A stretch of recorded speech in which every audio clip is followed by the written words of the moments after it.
kemarin dengan datangnya Paus Fransiskus, masjid tidak sekedar dimasuki oleh orang Islam, tidak sekedar dimasuki oleh orang beriman, tapi juga dimasuki oleh orang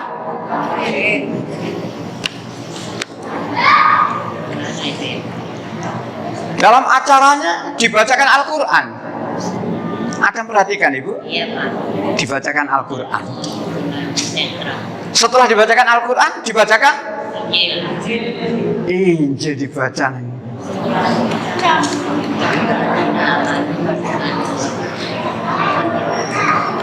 Ya, inilah. Jadi masjid jadi koyo ngono. Aduh, ya, Pak.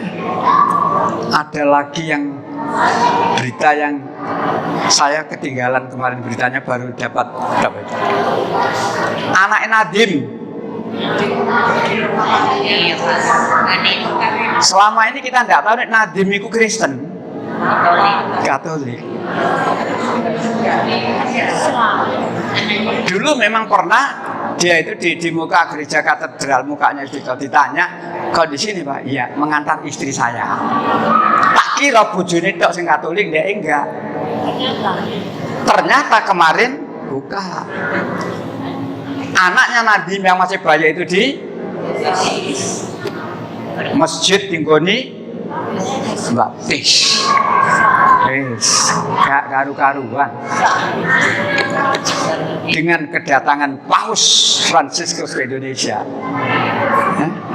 Salah sapa?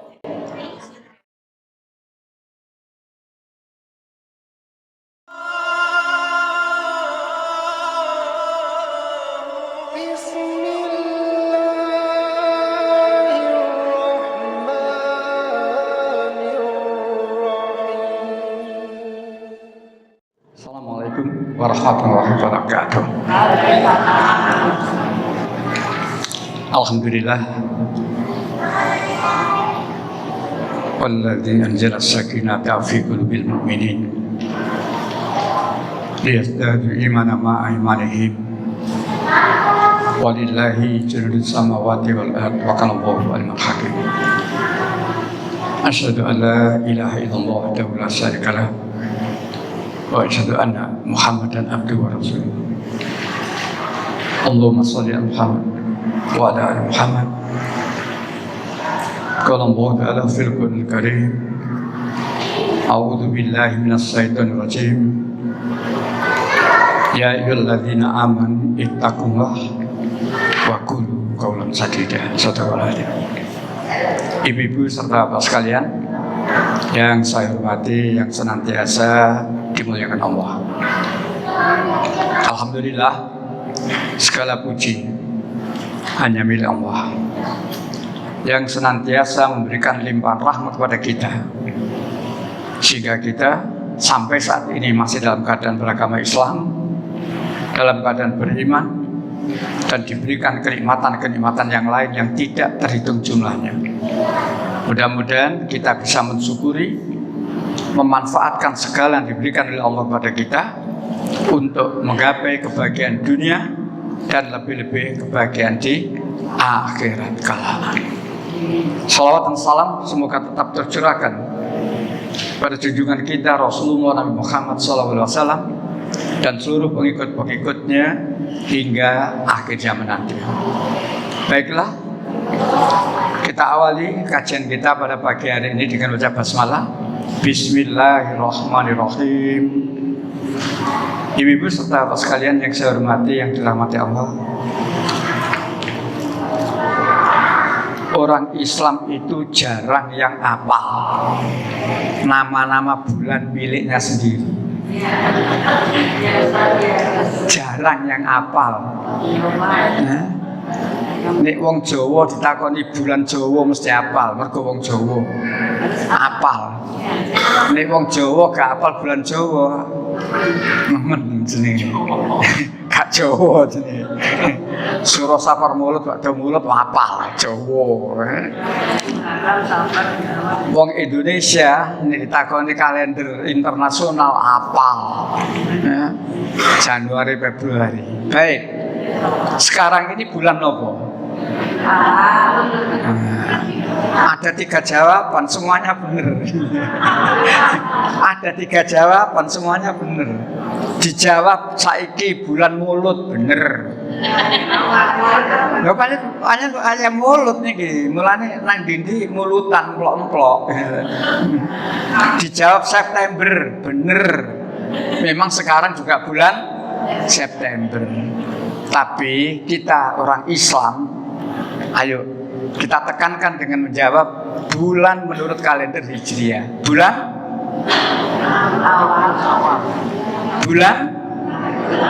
Rabiul Awal. Alhamdulillah.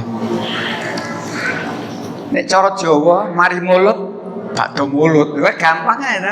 Mari mulut bakdo mulut.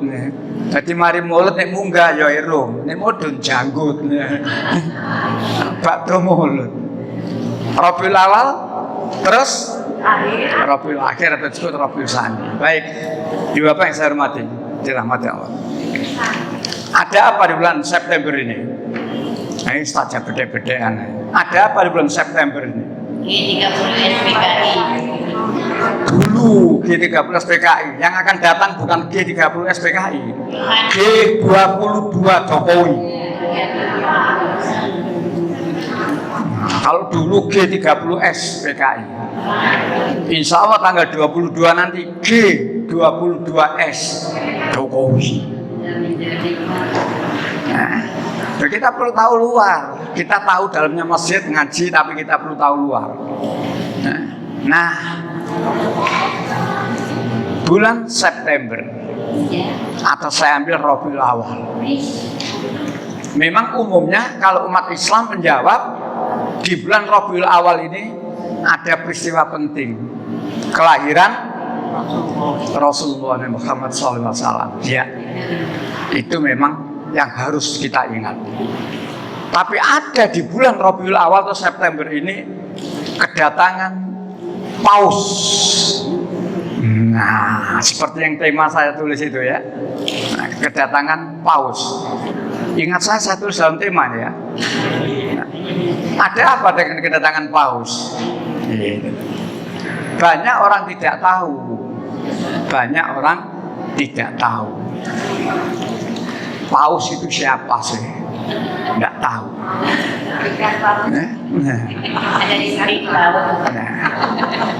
Kalau di dunia Katolik, ini Katolik, ada urut-urutan jenjang.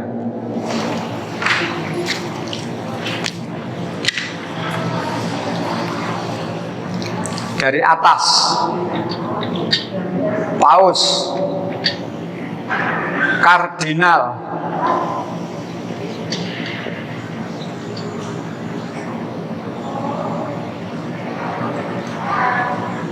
Uskup, Pastor,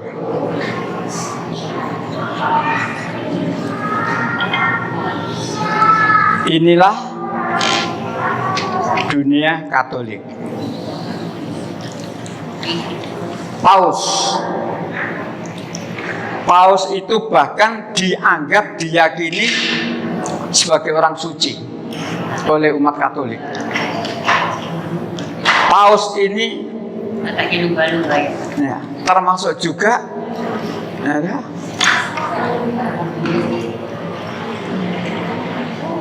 di samping juga presiden. Jadi Paus ini juga sebagai presiden. Nah, dianggap sebagai orang suci. Paus ini. Berapa lama jabatannya Paus?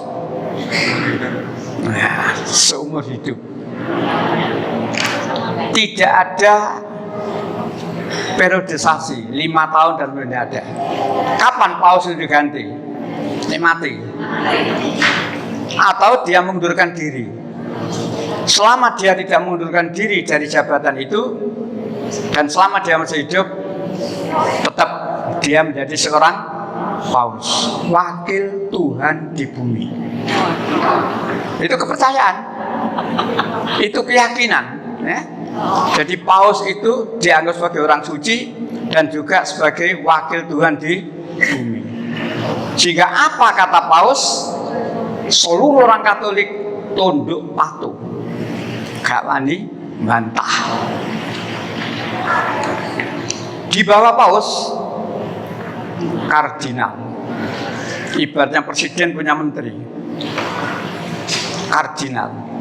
Kardinal ini memang anggotanya. Jadi dia harus siap. Sewaktu-waktu diundang, dipanggil oleh Paus, harus datang. Kardinal, memberikan masukan, memberikan pertimbangan dan lain sebagainya kepada Paus. Kardinal ditunjuk oleh Paus. Jadi yang menentukan seseorang menjadi kardinal itu adalah Paus. Sama dengan menteri. Bu Risma mundur karena nyalaknya gubernur. Saifullah Nur, mantan wali kota Pasuruan, diangkat jadi menteri sosial. Jadi menteri itu ditunjuk oleh presiden. Ya sama dengan ini. Kardinal ditunjuk oleh Paus. Ibu bapak barangkali yang belum pernah panjenengan dengar, di Indonesia sudah ada 3 kardinal. Ini yang barangkali bagi panjenengan tidak pernah dengar. Jadi di Indonesia ini sudah punya 3 kardinal. Jadi suatu ketika misalkan Paus mati, berarti gini, pilihan Paus lah, kardinal itu berhak dipilih dan berhak memilih. Kardinal itu berhak dipilih dan berhak memilih. Mendanio nek menek Paus kena wong Indonesia. Nggak pernah dibayangkan loh. Bisa terjadi, bisa. Sudah punya 3 orang. Di lembaran itu saya lampirkan itu. Makanya lembarannya agak banyak. Saya lampiri gitu. Nah, Bapak saya hormati. Kardinal punya kewenangan mengangkat uskup. Jadi seseorang ditunjuk, dia angkat dari uskup, itu kewenangannya kardinal. Kewenangannya kardinal. Kemudian uskup, seterusnya begitu, pastor. Ya Pak, saya hormati. Kedatangan Paus Fransiskus ke Indonesia, ada sedikit yang barangkali bisa dicontoh dalam tanda petik. Apa yang bisa dicontoh? Tidak terlalu manja. Dia pakai pesawat biasa, dia ngikuti aturan imigrasi dan sebagainya. Kadang nggak jet pribadi dan seterusnya. Loh, ini presiden loh ya. Yang datang itu presiden. Tapi dengan cara sesuai dengan aturan. Makanya saya katakan itu barangkali bisa dicontoh dalam tanda petik. Anakku lunga gak nggawa jet pribadi, gak budal Pak aku Pak. Itulah. Baik, kembali lagi. Yang paling bawah di sini masyarakat, umat Katolik, jemaat. Ya Pak, saya hormati. Agama Katolik ini telah mengalami kerusakan yang luar biasa. Dalam hal apa? Dalam hal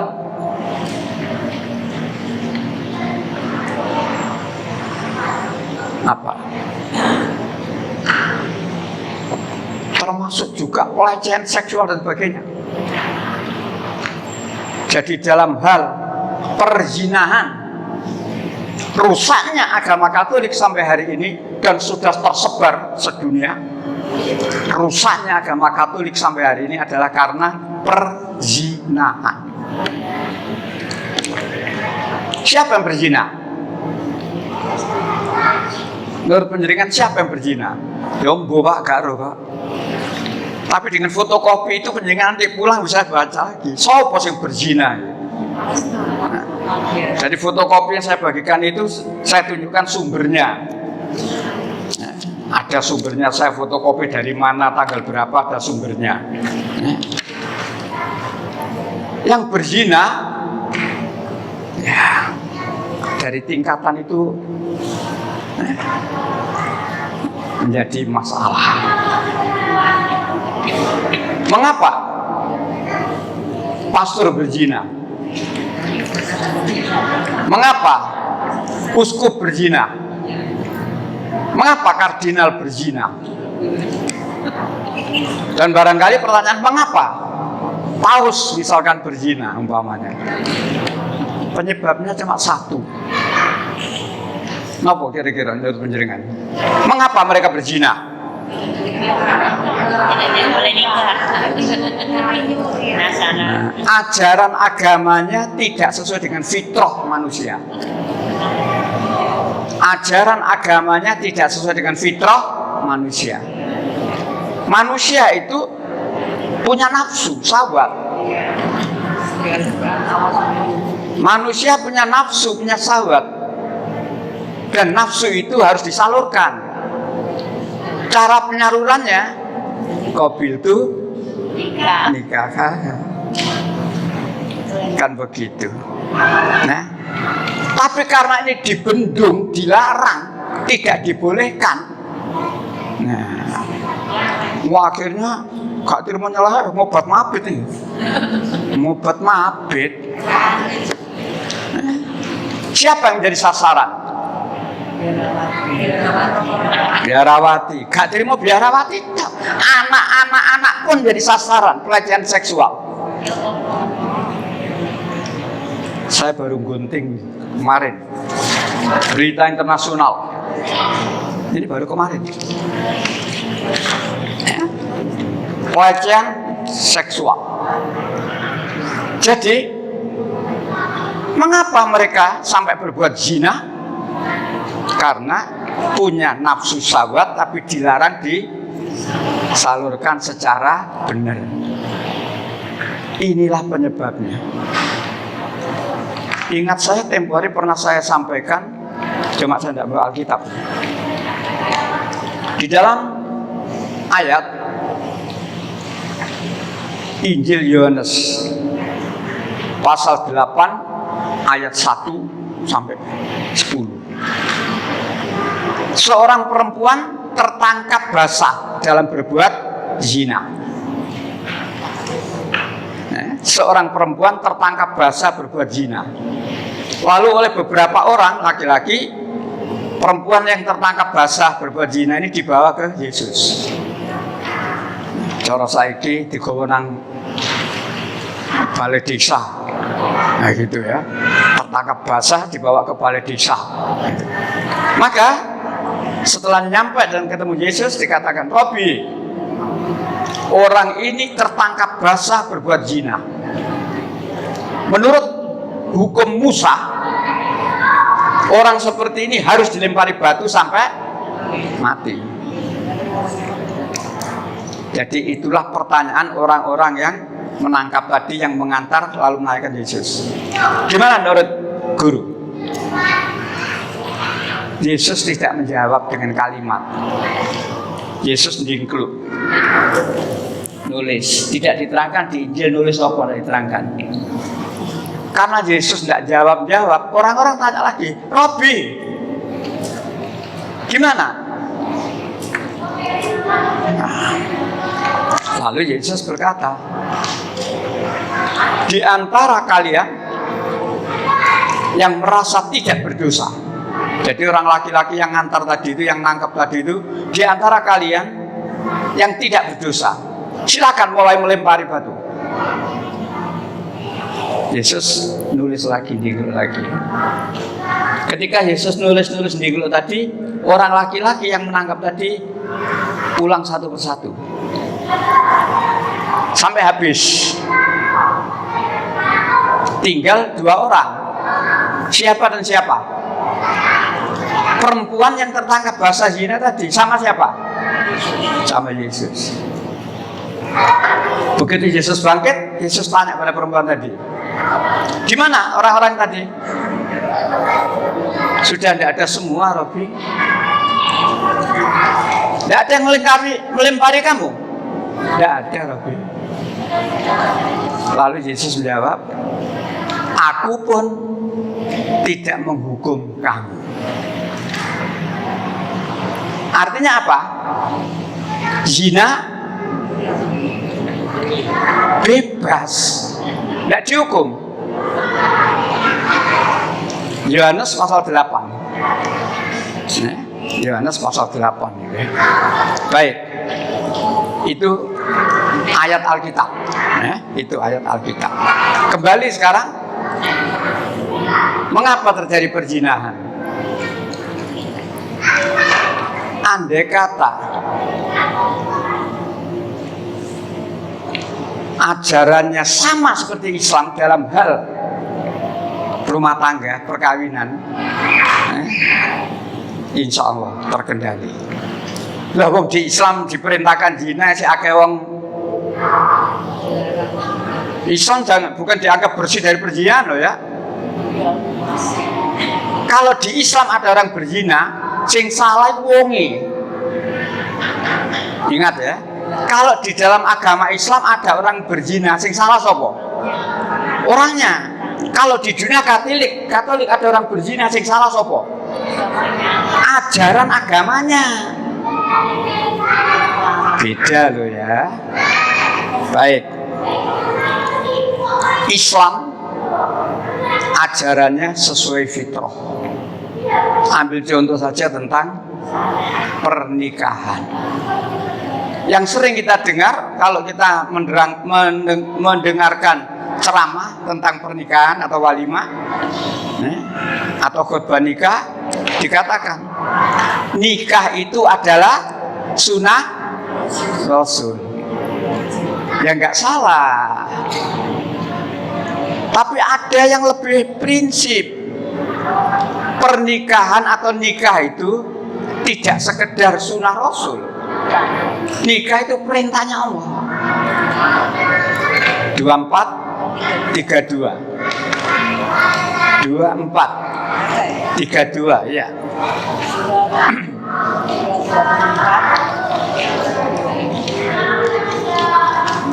Surat 24 ayat 32. Tes 1.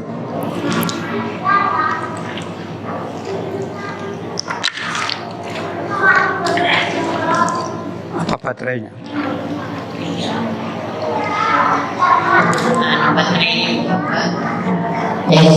Oh, alhamdulillah. Surah 24 ayat kedua. Iya. Dan nikahkanlah orang-orang yang masih bujang di antara kamu, dan juga orang-orang yang layak menikah dari hamba-hamba saya yang laki-laki dan perempuan. Jika mereka miskin, Allah akan memberi kemampuan bagi mereka dengan karunia-Nya, dan Allah Maha Luas pemberiannya dan Maha mengetahui segala sesuatu. Kawinkanlah, nikahkanlah orang-orang yang sendirian di antara kamu atau orang-orang yang masih layak menikah. Perintahnya di situ. Ada orang yang barangkali karena penghasilannya kurang mencukupi, hitung-hitung kurang mencukupi, gak wani nikah. Tak pangan dhewe gak cukup apa maneh kanggo belanjani bojo. Kalimat itu diperhatikan. Jika kamu miskin, disimak lagi kalimatnya. Jika kamu miskin, Allah yang akan cukupkan. Disinilah artinya jangan terlalu ketakutan tentang nikah. Walaupun juga jangan terus bonek, sing penting kawin, mangan melu moro, ya gak ngono. Kita diberi akal. Allah yang akan mencukupkan rezekinya nanti. Begitu nikah, mertua cerita, sawai bapaknya kalau garapan. Toko ini bapak sing iku lho, sing siji ku sing nganggur, open ono dan seterusnya. Banyak jalan, tapi ini janji Allah. Jika kamu miskin, aku Allah yang mencukupkan, memberikan rezeki. Nah, nikah. Jadi menurut agama Islam nikah itu perintah. Jangan ada di antara orang Islam yang berniat tidak nikah, kecuali kalau memang ada kekurangan dalam hal itu. Baik. Baru yang kedua, nikah itu sunnah Rasul. Nikah, ini kalau dikhususkan ngomong pernikahan, wah, nggak cukup nanti waktunya. Insya Allah kapan-kapan saja. Barangkali sudah pernah saya singgung dulu. NTIR, N nikah, T NT talak. Rumah tangga tidak selalu harmonis. Kadang-kadang terjadi talak. I iddah, R rujuk, NTIR. Insya Allah kapan-kapan diulangi. Baik, melanjutkan. Ada apa dengan kedatangan paus? Nah, ini. Ibu bapak yang saya hormati, orang Islam banyak yang kebablasan dengan kedatangan paus ini. Banyak yang kebablasan. Ada yang berucap ya demi toleransi dan sebagainya, tapi juga mengatakan kita patut menghormati karena semua agama itu sama. Si ngomong itu orang cilik. Nah, orang-orang penting. Si nemoni paus itu orang penting. Tidak ada anak jalanan. Nah, maka dengan mengatakan semua agama itu sama, kalau dia itu orang Islam, kafir itu. Lihat apa? Iya. Karena menurut Al-Quran, agama itu tidak sama. Meyakini satu ayat, tapi tidak percaya dengan ayat yang lain, kafir menurut Quran. Meyakini beberapa ayat yang ada, menolak satu ayat yang ada, kafir itu menurut Quran. Jadi kafir memang macam-macam, tapi termasuk ini kafir. Menyatakan semua agama sama, oleh Al-Quran dikatakan kafir. Nah, oleh karena itu ternyata kemarin terjadi di antara orang Islam yang ngomong semua agama sama. Surat 4 itu ya. Surat 4 50 dan 51 ya. Ya. Jadi jangan pilih-pilih. Sebagian saya imani, sebagian tidak saya imani. Ya. Surat 4. Ya, 150. Surat 4 ayat 150 151. Ya. Sesungguhnya orang-orang yang ingkar pada Allah dan Rasul-Rasulnya dan bermaksud membeda-bedakan antara keimanan kepada Allah dan Rasul-Rasulnya dengan mengatakan kami beriman kepada sebagian dan kami mengingkari sebagian yang lain, serta bermaksud mengambil jalan tengah, iman atau kafir. Lanjut. Mereka lah orang-orang kafir yang sebenarnya. Mereka siapa? Mereka yang pilih-pilih ayat tadi itu loh. Jadi mereka di situ, mereka orang Islam yang pilih-pilih ayat. Cocok karo atine? Yo. Gak cocok? Kafir. Diulangi 151. Mereka lah orang-orang kafir yang sebenarnya, dan kami sediakan untuk orang-orang kafir itu azab yang menghinakan. Maha benar Allah. Dari ayat itu, ibu bapak, jangan kita pakai pilih ayat Al-Quran. Iki cocok, iki tidak cocok. Semua ayat Al-Quran itu benar. Tidak ada ayat Al-Quran yang tidak benar. Jangankan lagi tidak benar, meragukan saja tidak ada. Dzalikal kitab la raiba fihi. Inilah kitab Al-Quran. Tidak ada keraguan di dalamnya. Kalau tahu orang ragu, silakan, itu hak dia. Tapi tidak dibiarkan oleh Allah orang yang ragu dengan Al-Quran. Ditantang oleh Allah. Kalau kamu masih ragu dengan Al-Quran, buat satu surat saja yang semakna dengan Al-Quran. Buat, panggil, kumpulkan pemimpin-pemimpinmu, siapa saja orang yang kamu anggap mampu di bidang itu. Buat, dan kamu pasti tidak bisa. Ditekankan di ayat lain. Fa'ilam taf'alu, ayat 23 di Al-Baqarah itu. Ya. Jadi tantangannya di ayat 22. Surat 2, 22. Ya, silakan. Itu tantangannya. Surat 2 ayat 22 ditegaskan di ayat 23 nanti. Iya, monggo. Iya. Dialah yang menjadikan bumi sebagai tempat negara dan langit sebagai anak-anak. Dan dialah yang menurunkan air hujan dari langit. Lalu dia hasilkan dengan hujan. Itu buah-buahan sebagai rezeki untukmu. Karena itu, janganlah kamu mengadakan tandingan-tandingan bagi Allah, padahal kamu mengetahui. Lanjut.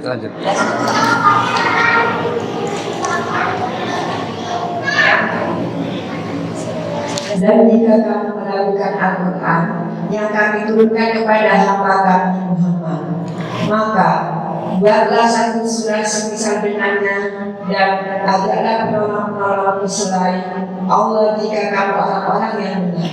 Jika kamu orang yang benar, buat yang semisal Al-Quran. Satu surat aja. Tidak usah 114, tidak usah. Setelah Allah nantang seperti itu, terakhir satu ayat lagi 24. Jika kamu tidak mau membuatnya dan pasti tidak akan mampu, maka takutlah kamu akan api neraka yang bahan bakarnya manusia dan batu yang disediakan bagi orang-orang kafir. Jika kamu tidak mampu membuatnya, dan pasti, inilah penekanan dari Allah, dan pasti kamu tidak akan mampu membuatnya. Kenapa Allah berani menyatakan pasti kamu tidak mampu membuatnya? Karena Al-Quran bukan buatan manusia. Sesuatu yang dibuat oleh manusia bisa dibuat oleh manusia yang lain, bahkan lain waktu bisa lebih baik. Tapi Al-Quran bukan buatan manusia. Maka sampai kapanpun manusia tidak akan bisa membuat Al-Quran. Itulah Al-Quran. Di dalam Al-Quran jelas tidak sama. Islam dengan selain Islam tidak sama. Jangan ada orang Islam mengatakan semua agama sama. Tidak sama. Penegasan itu oleh Allah dikatakan 3:85. Ya. Nah, surat 3 itu penegasan dari Allah itu. 3:85. Wa may yabtaghi. Ya, silakan.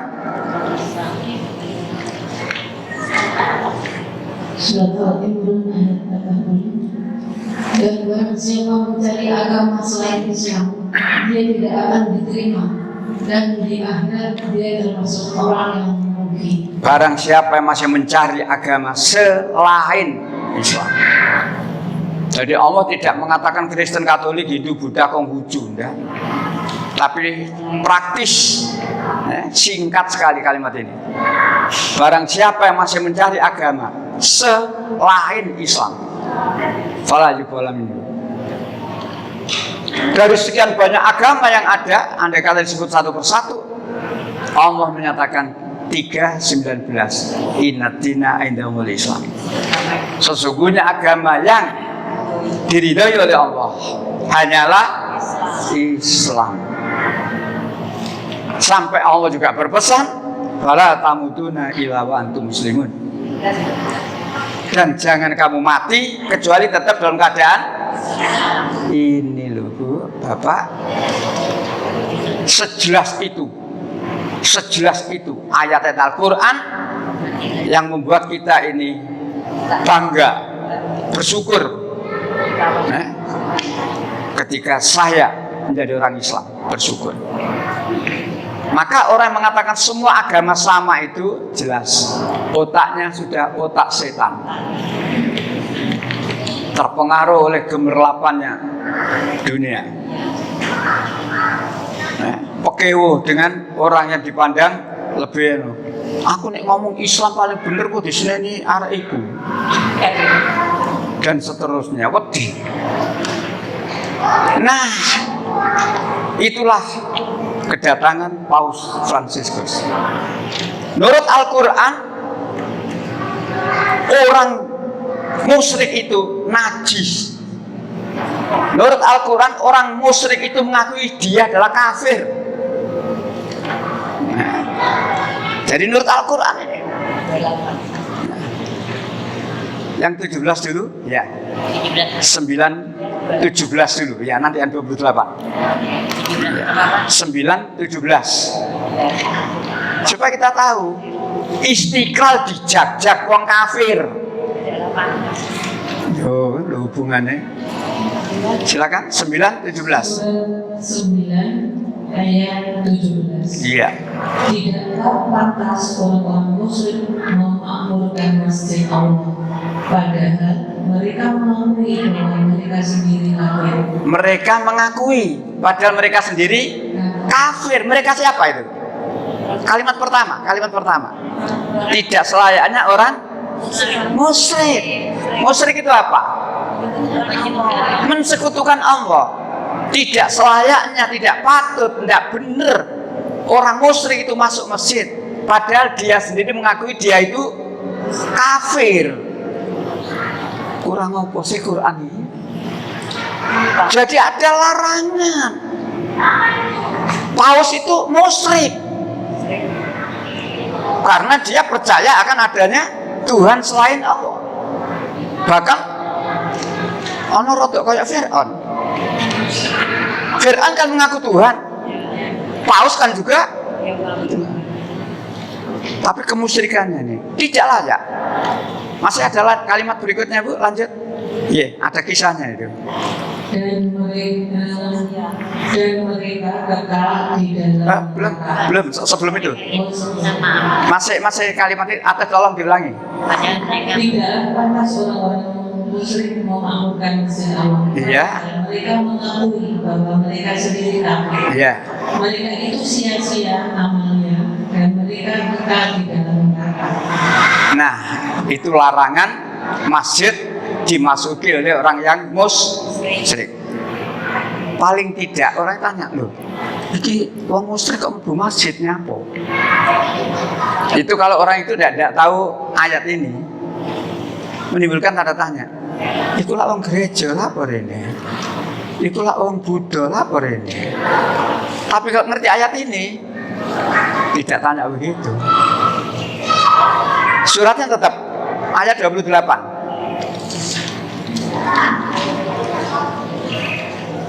Ayat 28. Surat tetap, surat 9. Surat 9 ayat Ya. 28. Wahai orang-orang yang beriman, Sesungguhnya orang-orang musyrik itu najis. Orang-orang musyrik itu najis. Terus? Kotor jiwanya. Ya. Karena itu janganlah mereka mendekati Masjidil Haram setelah tahun ini. Dan jika kamu khawatir menjadi miskin, ini nanti ada kisahnya. Ya, lanjut. karena orang kafir tidak datang, maka Allah nanti akan memberikan kekayaan padamu dan karunia-Nya jika Dia menghendaki. Sesungguhnya Allah Maha mengetahui, Maha bijaksana. Dulu orang musyrik rutin datang ke Masjidil Haram bawa dagangan, sehingga terjadi barter atau dagang gitu. Orang musyrik datang bawa dagangan, lalu orang-orang yang beriman membeli dagangan. Dilarang oleh Allah. Lalu orang beriman keberatan. Lah kalau orang musyrik tidak boleh masuk ke masjid, saya lah gak iso dagang. Nah ini aku gak iso dagang, aku lah kok oleh duit, mangan opo. Maka ayat mengatakan, jika kamu takut miskin, khawatir kalau orang musyrik tidak datang, berarti tidak ada dagangan, takut miskin, Allah yang menjamin. Coba kembalinya pada dua ayat itu, masjid itu rumah suci yang hanya boleh dimasuki orang-orang yang beriman, orang soleh. Nah, kemarin dengan datangnya Paus Fransiskus, masjid tidak sekedar dimasuki orang Islam, tidak sekedar dimasuki oleh orang beriman, tapi juga dimasuki oleh orang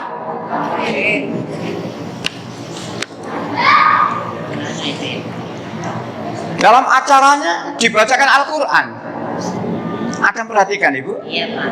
Dibacakan Al-Quran. Setelah dibacakan Al-Quran, dibacakan Injil dibaca.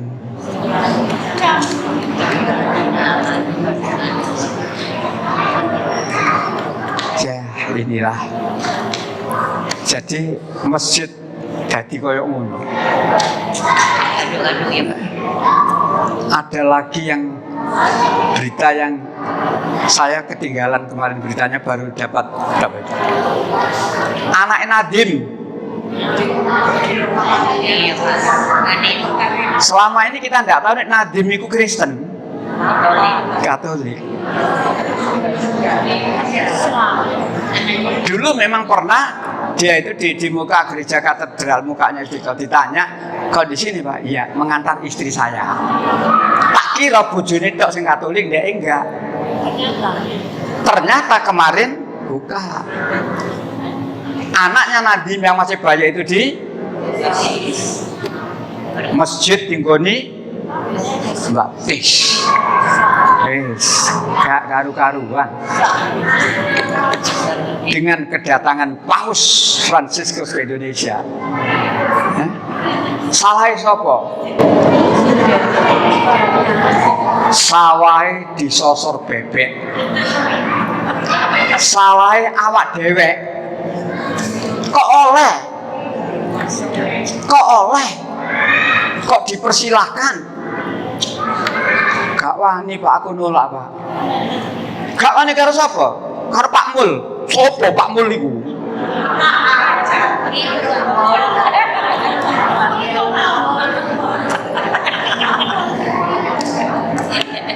Itulah keadaan. Itulah keadaan. Jadi dengan kedatangan Paus itu tidak menambah kebaikan bagi umat Islam, tapi justru orang Islam rusak. Orang itu kemarin saya belum tahu apa pernah mencium tangan ibunya. Saya belum tahu, kata takon nih soalnya. Pernahkah dia mencium tangan ibunya atau tangan bapaknya, terutama tangan ibunya? Ridhonya orang tua adalah juga ridhonya. Mbok ya tangan ibumu cium, minta restu. Tangane Paus. Paus itu orang kafir. Wis, pokoknya cara dagang itu gak terima rugi deh ini, bangkrut. Jadi ibarat dagang gak terima rugi, nek rugi kan kulake 100 didol payu 90 iku rugi. Iki kulake 100 entek malah si utang. Bangkrut. Dan masih banyak lagi Bapak. Pelajaran bagi umat Islam. Kalau mau mengadakan apa-apa, jangan tinggalkan Al-Quran. Terus apapun, mau mengadakan apa-apa, jangan tinggalkan Al-Quran. Karena semua aktivitas yang akan kita adakan itu ada aturan-aturannya, mana boleh, mana tidak boleh. Untuk mengetahui mana yang boleh dan mana tidak boleh, dari mana kita tahu? Al-Quran. Makanya jangan sekali-kali kita meninggalkan Al-Quran. Kadang-kadang orang berkata, nginnya yang masuk Al-Quran. Nyepelekno, nginnya. Kata-kata nginnya itu nyepelekno.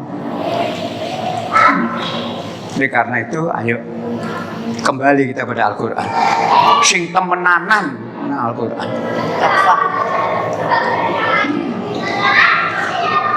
Zaman Rasulullah kan saya pernah, Rasulullah sampai madul Gusti Allah. Melapor. Nek cara Jawa madul, lapor. Rasulullah lapor kepada siapa? Kepada Allah.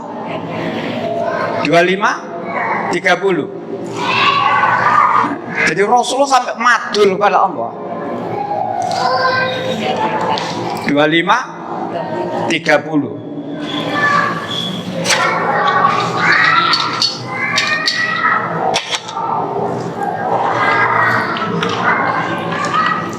Ya, 25, 30.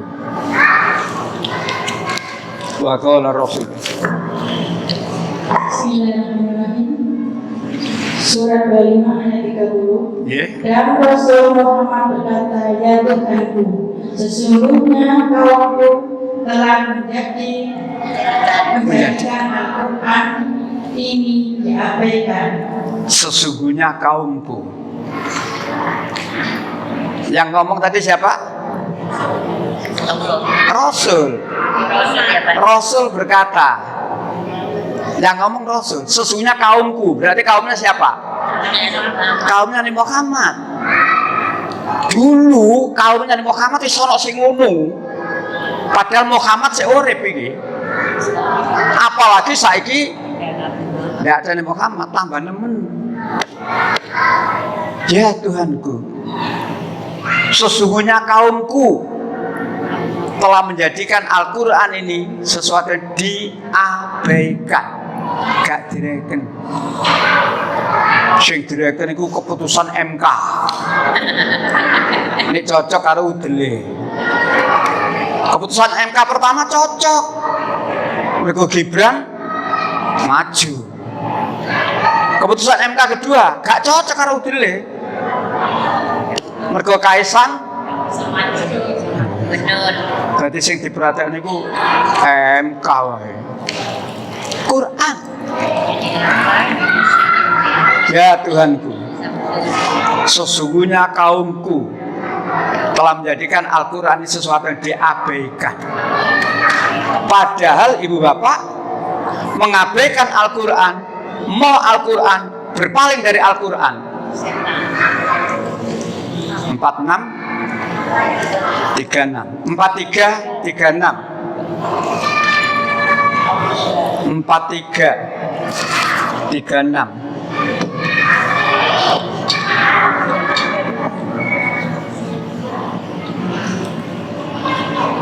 Ya, silakan. Surat 43 ayat 36. Iya.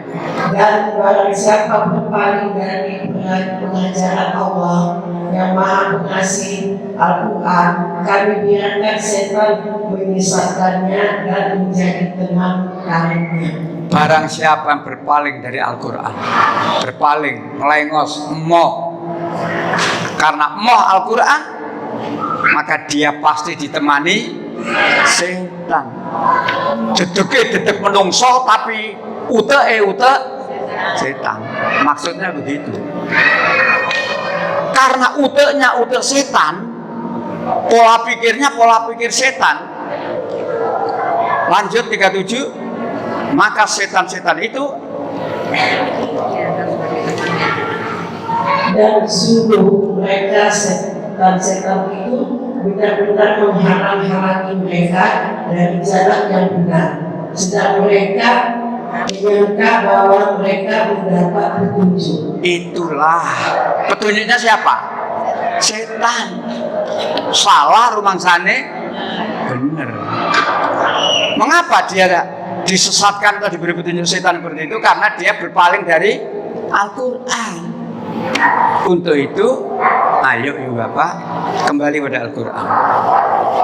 Kembali pada Al-Quran. Walaupun sekarang musimnya laptop, ojo niru sopo itu kembali ke laptop. Tukul. Menurut tukul kembali ke laptop. Wis waras betul tukul. Saya tidak tahu cover terakhirnya tukul. Waras betul. Baik. Inilah akibat berpaling dari Al-Quran. Bahkan di ayat yang lain ngomong nggak enak ngomong. Nek gelem Quran derajatnya ditinggikan siapa saja. Siapa saja yang mau dengan Al-Quran, artinya mau itu ya mau mempelajari, mau mengamalkan sesuai dengan Al-Quran, derajatnya ditinggikan oleh Allah. 176 mau dengan Al-Quran, derajatnya ditinggikan.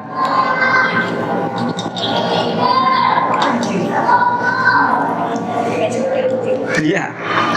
Yang itu Pak, apa yang binatang? Surat Al-Baqarah surat 7 ayat 7 176.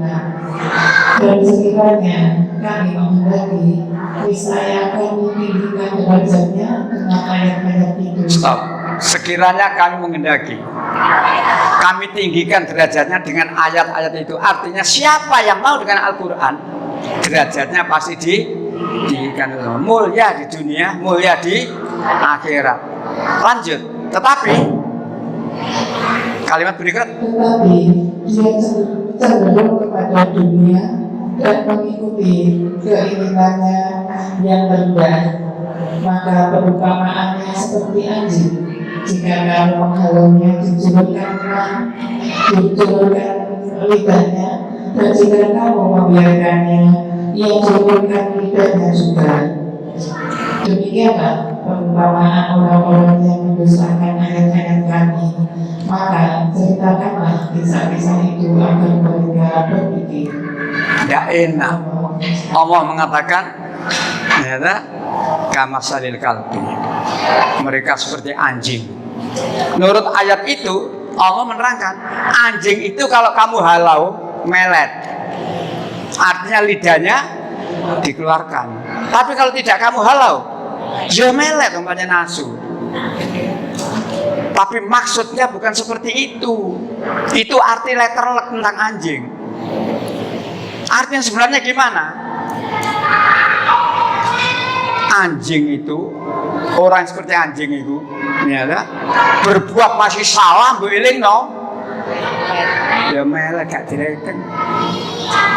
Ini gak diling no, namanya nasu. Mudah-mudahan negara Indonesia ini tidak dipimpin oleh para asu-asu itu. Iya kan? Kita mohon kepada Allah, ya Allah, jangan kau jadikan pemimpin negeri kami ini asu itu ya Allah. Jadikan hamba-hambamu yang baik-baik memimpin negeri ini ya Allah. Ini Bapak yang saya hormati, masih banyak lagi tentang kedatangan paus di Indonesia. Masih banyak. Sampai kemarin sudah ada yang usul ketua Masjid Istiqlal diganti. Sudah ada yang usul gitu, Mas Harudin. Tapi walam, sing kuasa. Ya, baik. Fotokopi jangan gawe nih. Nah, fotokopi jangan gawe nih. Ibu bapak yang saya hormati, fotokopi yang pertama, lembar pertama, itu ceritanya, adalah beberapa orang pastor nikah, kawin. Jadi supaya tahu, ben gak ujuk-ujuk anak fotokopi. Beberapa pastor kawin. Padahal menurut agama Katolik tidak boleh. Nah, banyak yang kawin. Oleh uskup tidak ditegur. Tidak ditegur. Malah uskupnya kawin. Itu loh fotonya itu loh. Itu fotonya uskup kawin dengan dokter itu. Jadi supaya penjenengan tahu fotokopi karepe apa. Jadi uskupnya itu kawin dapat seorang dokter ini. Nah, melihat hal seperti itu, uskup ditegur oleh paus. Uskup ditegur oleh paus. Bahkan diminta bertobat. Nah, tetapi uskup nggak ngeraikan, nggak digubris. Malahan sang uskup sebelah kanan itu dia membentuk tim advokasi. Dia membentuk tim advokasi untuk membela pastor-pastor yang jadi perlawannya terhadap paus nemen iki. Nah, itulah yang terjadi lembar yang pertama itu ya. Jadi gampangannya banyak pastor kawin, ternyata uskup juga kawin, malah membentuk tim advokasi tadi. Baik, singkat-singkat. Lembar kedua. Ratusan pastor menuai skandal. Skandal apa kira-kira ini?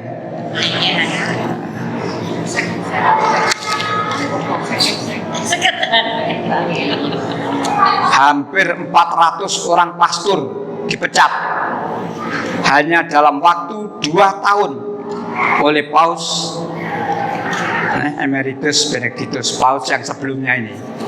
Sekarang Paus Franciscus, sebelumnya adalah Paus Benedictus yang mengundurkan diri itu.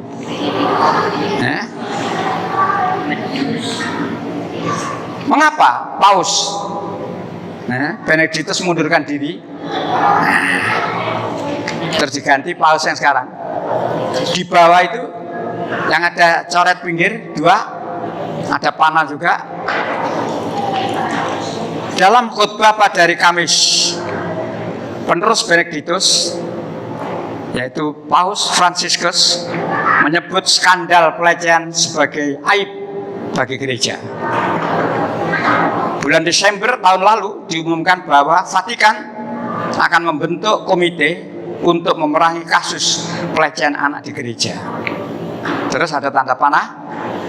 Paus Benedictus 16 yang mengundurkan diri itu dari takhta kepausan pada awal bulan 2013 lalu. Nah, koran Italia La Repubblica pada hari Kamis 14 Februari 2013 mengungkap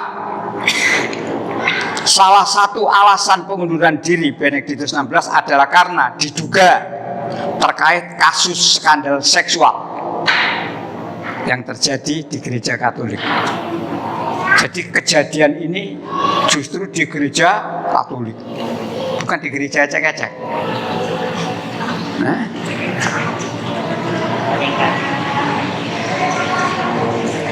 Jadi ini bocor yang di tengah itu terangkan itu.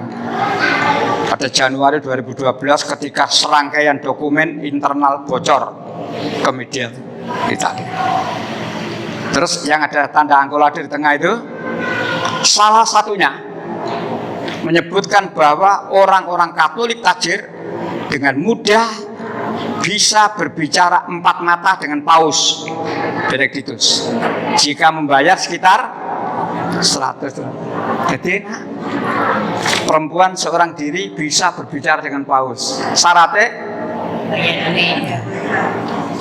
baik gitu. Ini didol ngomong di depannya itu bayar. Ini saya ambil fotokopi ini dari majalah Matan. Majalahnya pimpinan Muhammadiyah Wilayah tahun 2014. Komite PBB akan memeriksa pejabat Vatikan dalam kasus kekerasan seksual terhadap ribuan anak-anak oleh kepasturan Katolik, dan seterusnya. Lembar ketiga.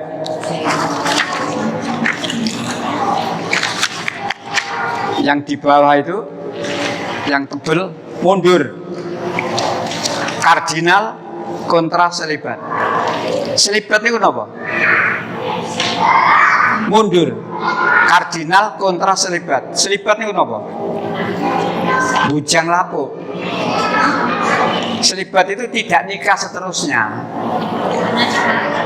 Nah, kardinal ini gak cocok dengan itu, gak kuat. Gampangannya gak kuat, dikongkon bujang sampai lapuk. Maka dia milih mundur. Nah, gitu ya. Sikap kontranya terhadap aturan para pendeta harus hidup. Selibat menyatakan mundur dari jabatan. Padahal kardinal itu dhuwur, ini urutannya. Kardinal itu dhuwur, ning sore Paus.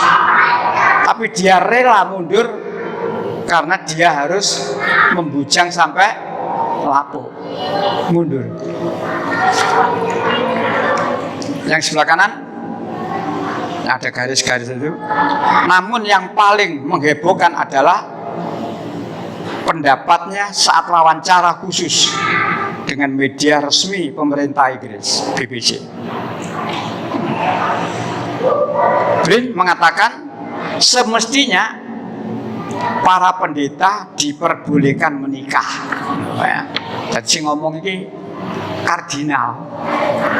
Semestinya para pendeta diperbolehkan menikah.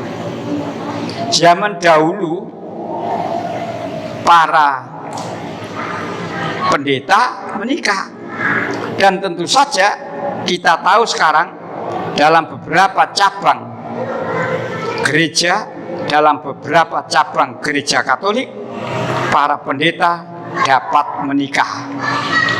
Sehingga jelas hal ini bukan firman Tuhan dan dapat didiskualifikasi lagi, dapat didiskusikan lagi. Ia juga yakin Yesus pun tidak menyatakan apakah para pendeta harus hidup selibat atau sebaiknya menikah.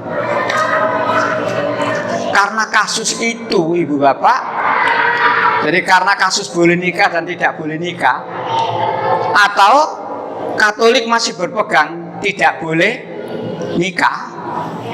Di atasnya kecil itu, di atasnya kecil, Vatikan gelar psikotes buat calon pastor. Loh, sampai ini Vatikan gelar psikotes buat calon pastor. Apa intinya? Kalau saya ingin menjadi seorang pastor, saya dites. Dari hasil tes itu nanti ketahuan kuat membujang apa tidak kuat. Sampai begitu. Karena banyaknya pastor Banyaknya uskup, bahkan kardinal yang menikah.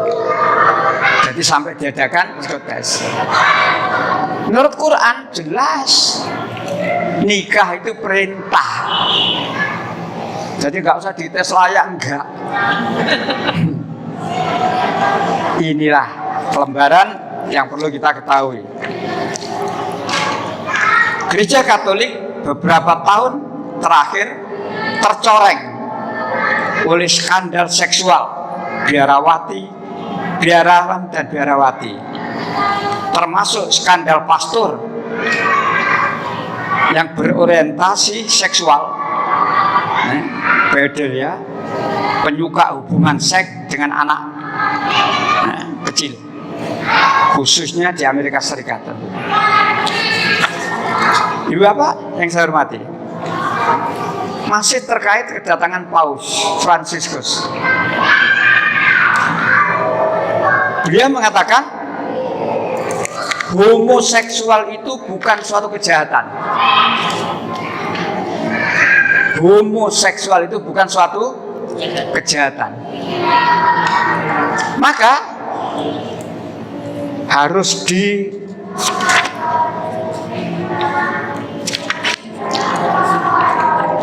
diberkati di gereja.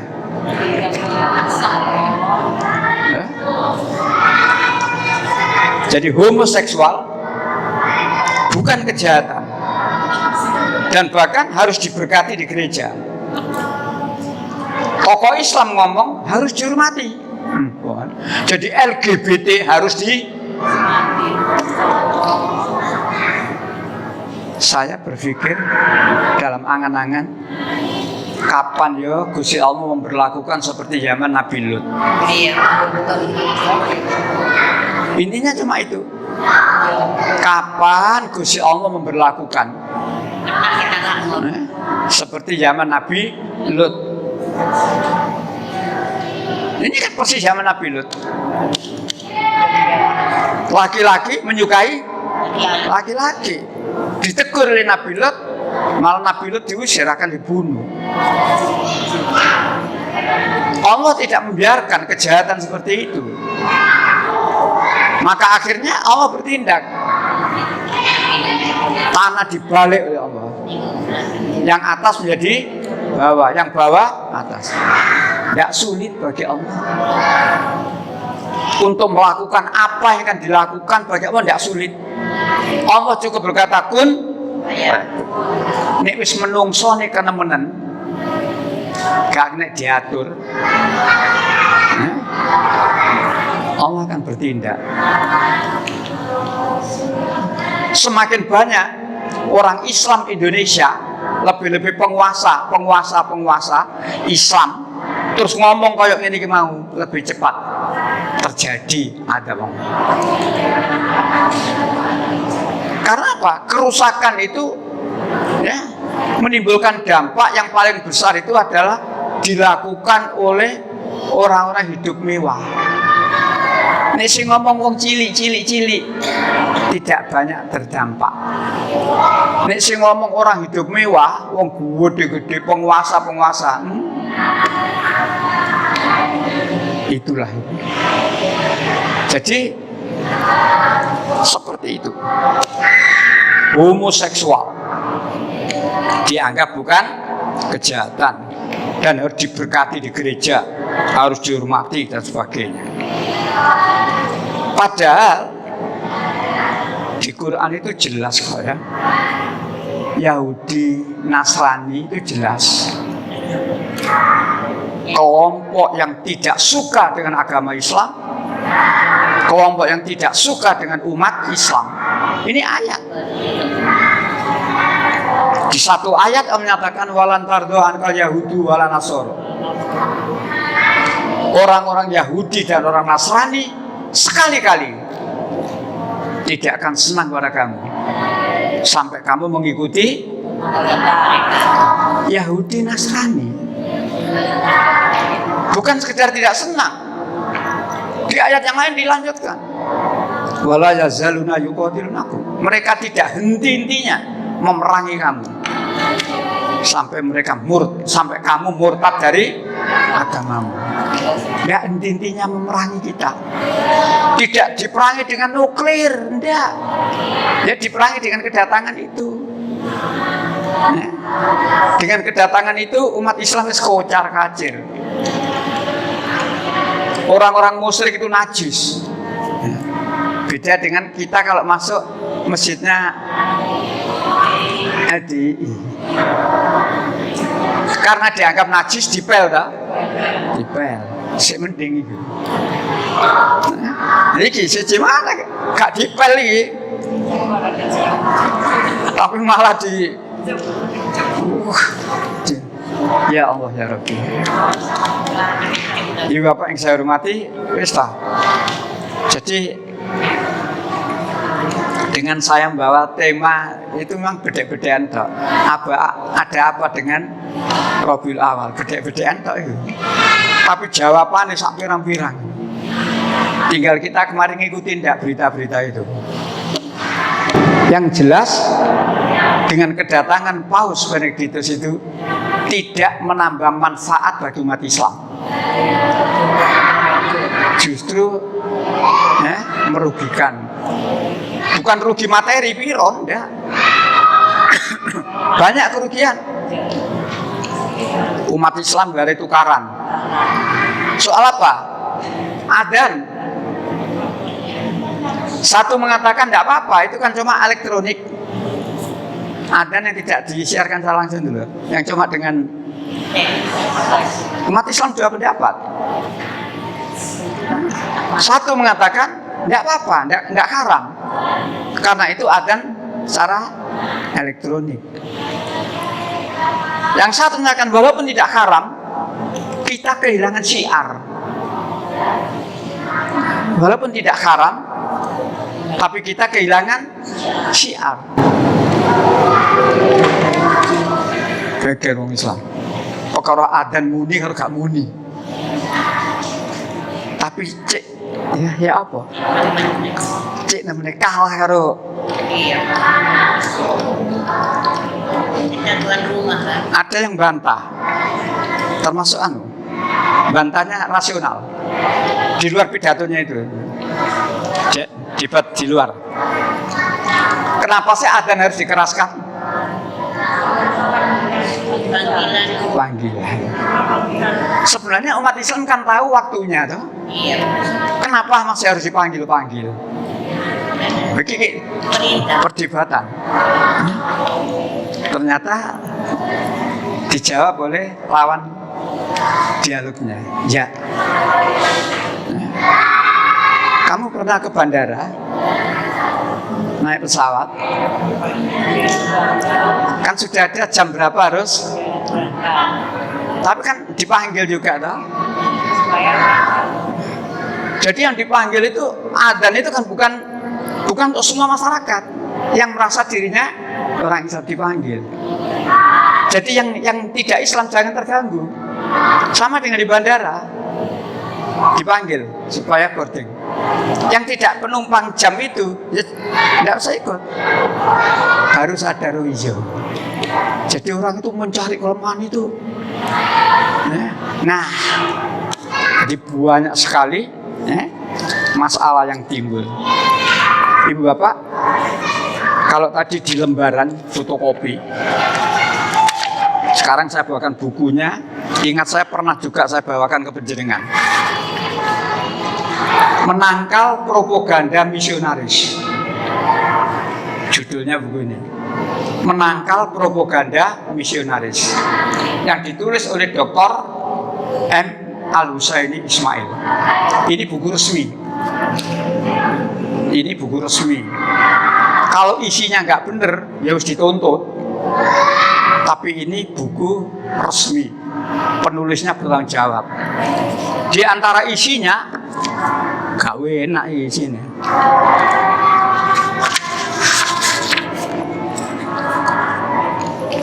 Perzinahan di dalam gereja Vatikan.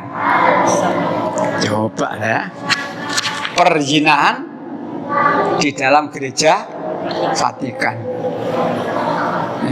Dia punya dasar. Mengapa berani menulis ini? Kalau tidak punya dasar, tidak bukti, oh bisa kayak Bambang Tri di sel di bawah tanah. Ikuti kabar ya. Banyak yang tidak tahu ya. Bambang Tri itu di sel di bawah tanah. Gara-gara menulis Jokowi undercover yang kedua. Tentang Jokowi ijazahnya palsu. Buku ini jelas. Dia punya dasar. Dan kasus ini pernah dimuat. Surat kabar Italia, La Repubblica, yang terbit di Vatikan pada hari Rabu 21 Maret 2001 mengabarkan tentang banyaknya kasus pelecehan seksual dan pemerkosaan biarawati yang dilakukan oleh para pastor dan uskup di gereja Katolik. Lalu mereka memaksa para biarawati itu agar menggugurkan kandungannya untuk mencegah terbongkarnya skandal. Siapa yang tidak mau langsung dipecat dan seterusnya. Panjang ini beritanya. Jadi sempat dimuat oleh hari tahun 2001 dan ternyata kejadian seperti ini sampai 2024 ada. Ini baru kemarin internasional Jawa Pos.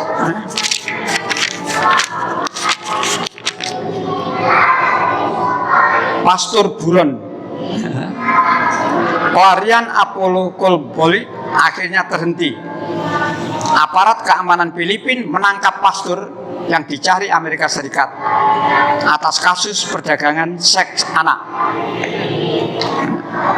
Dia memimpin gereja Kerajaan Yesus Kristus dengan jutaan jemaat. Kolboli mengklaim dirinya sebagai anak yang ditunjuk Tuhan. Pria 74 tahun itu juga memiliki hubungan dekat dengan Rodrigo Duterte, mantan presiden Filipina yang lalu. Para korban diduga dipaksa berhubungan seks dengannya. Jadi di perdagangan tapi dipaksa dan ini baru kemarin 10 September. Ya. Jadi kalau ini tadi saya sampaikan, fotokopi ini sesuai dengan tahunnya 2006 Jawa Pos. Nah, jadi ada sumbernya. Saya ngambil dari Jawa Pos 19 September 2006. Yang kedua saya mengambil dari Media Matan Februari 2014. Yang ketiga saya mengambil dari Jawa Pos 1 November 2008.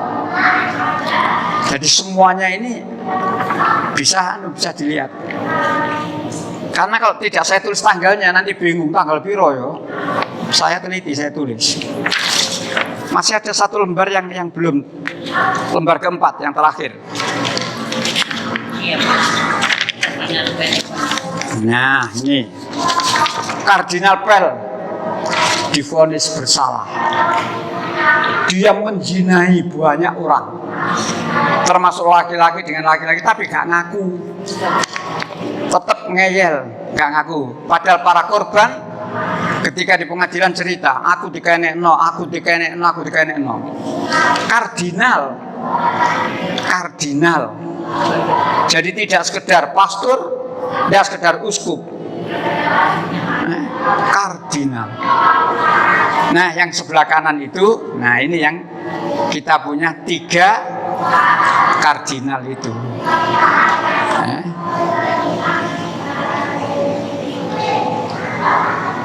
Kaget, itulah reaksi pertama uskup Agung Jakarta Ignatius yang dampingi Paus kemarin ini.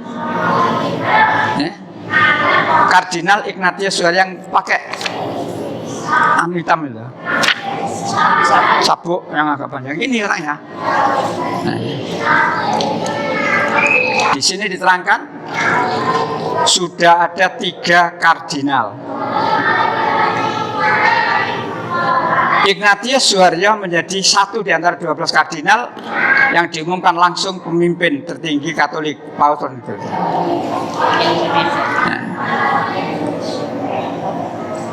Yang terus mengutip Wikipedia kardinal dalam pejabat ini, terus ada 3 ini, saya jalan kalimatnya.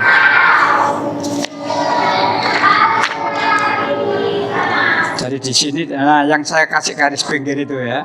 Selain itu ada tugas tambahan lainnya, namun fungsi terpenting milih paus baru. Ignatius Suharyo menjadi kardinal ketiga dari Indonesia. Nah, itu yang ada garis pinggir 2 itu ya. Ignatius Suharyo menjadi kardinal ketiga dari Indonesia. Kardinal pertama adalah Justinus Darmo Yuwono, dilantik tahun 67. Di sela pengabdiannya sebagai Uskup Agung Semarang. Kardinal kedua adalah Julius Dharma Atmojo. Julius ditunjuk pada tahun 94. Jadi Indonesia punya 3 kardinal, itu rinciannya. Jadi seperti saya terangkan tadi, Mindanio. Nanti ketika paus mundur, berhalangan hadir, mengundurkan diri atau mati, pilihan paus. Sing dipilih kardinal dari Indonesia. Berarti paus dari Mindanio. Inilah Ibu, Bapak, tentunya kan kita keberatan. Tapi kalau memang itu yang dikendaki, yang balik lagi 326 Qulillahumma itu ya. Nah, itu. Sampai di sini sudah hampir setengah 11. Saya ditunggu. Baik, mudah-mudahan. Jadi ini tadi maksud saya Ibu, penguat kita. Supaya kita ini menjadi orang Islam secara kafah. Ojo gampang ya, terpengaruh, ojo wedi ngomong bener dan seterusnya. Itu jangan mudah diiming-iming dan seterusnya. Tidak usah takut untuk menegakkan kebenaran. Ya. Dan sekaligus tahu ya apa jenenge Katolik itu ya. Sampai di sini mudah-mudahan keterangan ini menjadikan kita ini lebih bersungguh-sungguh dalam berislam, dan semoga kita tidak dimatikan oleh Allah kecuali dalam keadaan beragama Islam. Islam yang kafah. Kita akhiri dengan baca doa kafaratul masjid, kafaratul tasliyah. Subhanakallahumma wa bihamdika asyhadu an la ilaha illa anta astaghfiruka wa atubu ilaik. Assalamualaikum warahmatullahi wabarakatuh.